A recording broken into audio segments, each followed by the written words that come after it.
We're back at 6:42 right now, and this morning's Family First, we're talking about the holidays. While it is a time of fun and festivities, the sights and sounds can be overstimulating for many, especially for children with autism. So here to talk all about it is author and mom, Gina Uricchio. Thanks so much for being with us. Thank you. Now, of course, there's so much to do and see during the holidays, and we want everyone, our loved ones with autism, to enjoy that as well. And there's certain ways that we can sort of maybe tweak what we would normally do to accommodate them, right? That's correct. I mean, basically, there's so much change happening in the holiday season. The lights, the household, everything is decorated. And the important thing to remember about the autistic individual is that basically they like things to stay the same, even though they enjoy the sparkle and all the hoopla of the holidays to some extent. If we can keep things as simple as possible, that would be probably the most calming effect for the entire family. So what are some of the ways that we can help in that process? I like to set up my daughter, who's 25 now and she's on the spectrum, I like to set up a special tree just in a room where she likes to be, and even in her bedroom where she can have just like some soft lighting, and she can have some special toys and her favorite ornaments under the tree.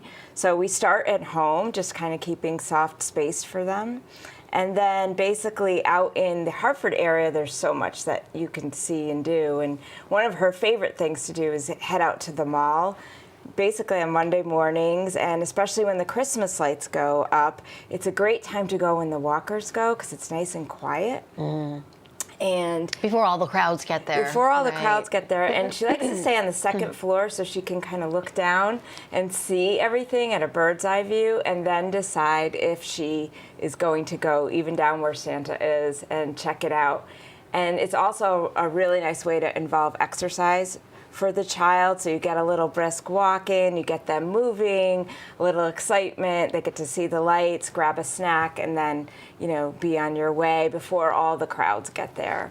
So also it's about timing, you know? Yeah, also just staying out of the big store, the smaller stores. So the smaller stores are like more crunched in, the merchandise, and like Nordstrom is bigger, has more lighting, has a little more space to maneuver. Yes.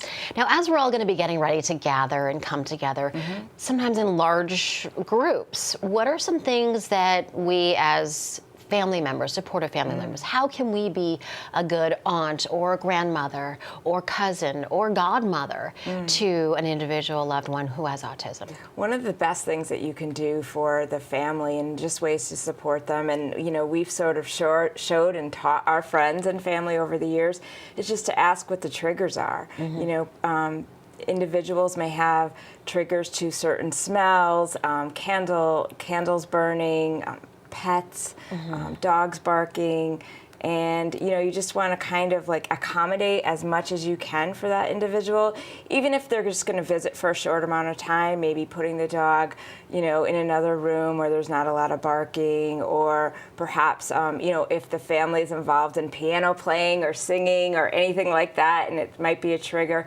maybe, you know, scheduling that after that individual has left the family gathering.